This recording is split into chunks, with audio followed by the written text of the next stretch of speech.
Aurelia Kusuma Lestari. Saya dari Sekolah Tinggi Ilmu Ekonomi Semarang dengan nomor induk mahasiswa 21020101445. Di sini saya akan mempresentasikan mata kuliah manajemen mutu yang berkaitan dengan kepuasan pelanggan.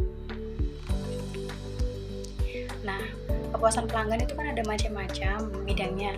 Di sini saya akan menjelaskan kepuasan pelanggan di bidang kesehatan. Topik-topik yang akan dibahas nanti, yang pertama yaitu ada teori kepuasan pelanggan, yang kedua ada berbagai instrumen pengukuran kepuasan, yang ketiga instrumen yang paling sering digunakan oleh instansi kesehatan, yang keempat contoh kasus dan latihan menggunakan instrumen. Topik kepuasan pelanggan, di sini apa saja sih yang nanti akan dijelaskan? Yang pertama nanti ada definisi, strategi, faktor yang mempengaruhi kepuasan pelanggan beserta ciri-cirinya. Definisi kepuasan pelanggan. Menurut KBBI, Kamus Besar Bahasa Indonesia, puas adalah merasa senang. Kemudian yang kedua, menurut Olivier, kepuasan sebagai tingkat perasaan seseorang diartikan sebagai perasaan puas setelah membandingkan kinerja atau hasil yang dirasakannya dengan harapan orang yang membeli atau menggunakan dan barang secara tetap. Kemudian yang ketiga, menurut Nasution, semua orang yang membeli produk tertentu baik berupa barang atau jasa. Kemudian menurut Philip Kotler, dalam Principle of Marketing bahwa kepuasan pelanggan adalah hasil yang dirasakan oleh pembeli yang mengalami kinerja sebuah perusahaan yang sesuai dengan harapannya. Pelanggan merasa puas kalau harapan mereka terpenuhi dan merasa amat gembira kalau harapan mereka terlampaui. Kepuasan pelanggan adalah tingkat perasaan puas pemakai barang atau jasa setelah membandingkan harapan dan pengalaman sudah memakai jasa atau pelayanan yang diberikan. Kemudian di sini ada strategi kepuasan pelanggan. Apa aja sih strateginya? Di sini ada dua strategi. Yang pertama ada strategi menyerang bersikap agresif dalam menjerat pelanggan. Penerapannya yang pertama melakukan promosi, yang kedua dengan memberikan hadiah. Kemudian strategi yang kedua ada strategi defensif atau bertahan. Strategi mempertahankan yang sudah ada. Penerapannya, yang pertama fasilitas yang nyaman yang diberikan kepada pelanggan, yang kedua memberikan souvenir kepada pelanggan. Di sini ada ciri-ciri kepuasan pelanggan. Yang pertama ada loyal terhadap produk konsumen, yang puas cenderung loyal di mana mereka akan membeli ulang dari produsen yang sama. Yang kedua ada word of mouth communication yang bersifat positif, yaitu rekomendasi kepada calon konsumen lain dan mengatakan hal-hal yang baik mengenai produk dan perusahaan. Kemudian yang ketiga, perusahaan menjadi pertimbangan utama ketika membeli merek lain. Ketika konsumen ingin membeli produk yang lain, maka perusahaan yang telah memberikan kepuasan kepadanya akan menjadi pertimbangan yang utama. Di sini ada 8 faktor yang mempengaruhi kepuasan pelanggan menurut Ciptono. Yang pertama ada kinerja atau performance, kecepatan, kemudahan, dan kenyamanan yang diberikan petugas kesehatan dalam memenuhi kebutuhan pasien. Yang kedua, keistimewaan tambahan atau features, karakteristik sekunder atau pelengkap yang dimiliki oleh jasa pelayan. Yang ketiga ada keandalan atau reliability, kemampuan pengalaman yang baik terhadap memberikan pelayanan kesehatan.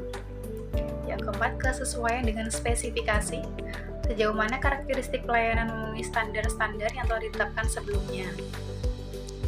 Yang kelima itu ada daya tahan atau durability, berkaitan dengan berapa lama produk atau alat kesehatan tersebut digunakan. Kemudian yang keenam di sini ada serviceability, meliputi citra dan kecepatan kompetensi serta penanganan keluhan yang memuaskan. Yang ketujuh ada estetika, yaitu daya tarik rumah sakit yang dapat ditangkap oleh panca indera. Yang terakhir ada kualitas yang dipersepsikan, yaitu citra dan reputasi rumah sakit serta tanggung jawab rumah sakit.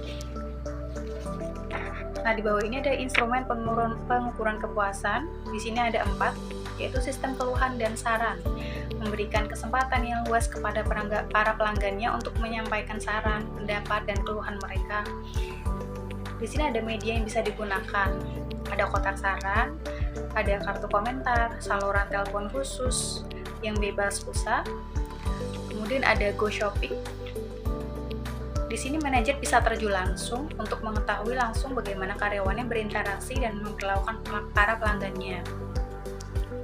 Yang ketiga ada analisis loss customer, yaitu pemantauan customer loss rate juga penting, di mana peningkatan customer loss rate menunjukkan kegagalan perusahaan. Yang keempat, yang terakhir ada survei kepuasan pelanggan. Bisa melalui pos, telepon, maupun wawancara pribadi atau kuesioner dengan pelanggan. Di sini kita bisa memperoleh feedback secara langsung dari pelanggan dan juga memberikan tanda atau sinyal positif bahwa perusahaan menaruh perhatian terhadap para pelanggannya. Instrumen yang paling sering digunakan oleh instansi kesehatan di sistem keluhan dan saran. Di sini ada kelebihan dan kekurangannya. Yang pertama, kelebihannya dapat memberikan ide-ide baru dan masukan yang berharga bagi tempat pelayanan kesehatan tersebut. Yang kedua, simpel dan hemat tentunya. Kemudian kekurangannya, yang pertama, tidak semua pelanggan yang tidak puas akan menyampaikan keluhannya. Yang kedua, memungkinkan pasien yang tidak puas langsung beralih ke instansi kesehatan lain dan tidak akan membeli produk perusahaan tersebut lagi. Untuk instrumen yang paling sering digunakan oleh instansi kesehatan, yaitu disurvei kepuasan pelanggan. Keuntungannya, yang pertama, provider akan memperoleh tanggapan dan umpan balik secara langsung dari pelanggan. Yang kedua, pasien lebih mudah dan terbuka dalam menyampaikan kepuasan, yaitu berupa kritik dan saran mereka.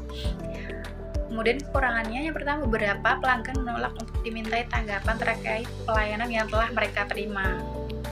Yang kedua, tentunya membutuhkan waktu. Di bawah ini ada contoh kasus penggunaan instrumen kepuasan pelanggan. Di artikel tersebut menunjukkan bahwa rumah sakit akui beri susu basi pada bayi. Yang masa kadaluarsa susu itu sudah lewat lebih sebulan. Kemudian orang tua mereka mengeluhkan akibat mengkonsumsi susu tersebut, kondisi bayinya bertambah parah. Dia sudah menanyakan persoalan itu kepada petugas kesehatan, namun petugas tersebut tidak kurang menanggapi dengan baik, sehingga orang tua korban merasa tidak mendapatkan jawaban yang memuaskan. Kemudian akhirnya memindahkan bayinya ke rumah sakit yang lain. Nah, dari contoh kasus tersebut, instrumen kepuasan pelanggan yang digunakan dalam contoh kasus tersebut berupa sistem keluhan dan saran, yaitu pihak RSA dapat menggunakan kotak saran yang diletakkan di tempat yang mudah dijangkau dan sering dilewati pasien, yaitu menyediakan kartu, komentar yang bisa diisi langsung ataupun dikirim melalui email, dan menyediakan telepon khusus bagi pasien. Kemudian yang kedua ini ada analisis mantan pelanggan. Pak Rahmat mencari dan mendapatkan informasi dari tetangga maupun saudaranya yang dulu juga pernah menjadi pelanggan RSANA. Hal yang dialami oleh saudaranya persis seperti yang dialami oleh Pak Rahmat, yaitu tidak mendapatkan penanganan yang terbaik sehingga harus memindahkan anggota keluarganya ke rumah sakit lain. Yang ketiga di sini ada go shopping.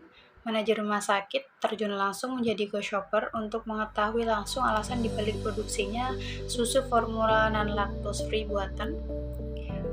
Manajer berinteraksi dan memperlakukan para pelanggannya.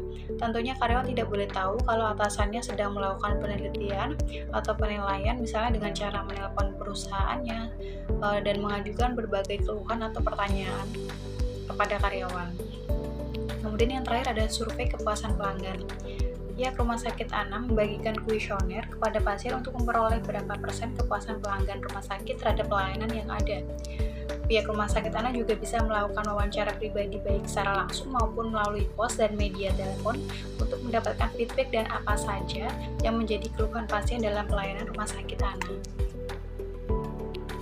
Demikian presentasi dari saya. Saya mohon maaf apabila ada kekurangan. Terima kasih. Assalamualaikum warahmatullahi wabarakatuh.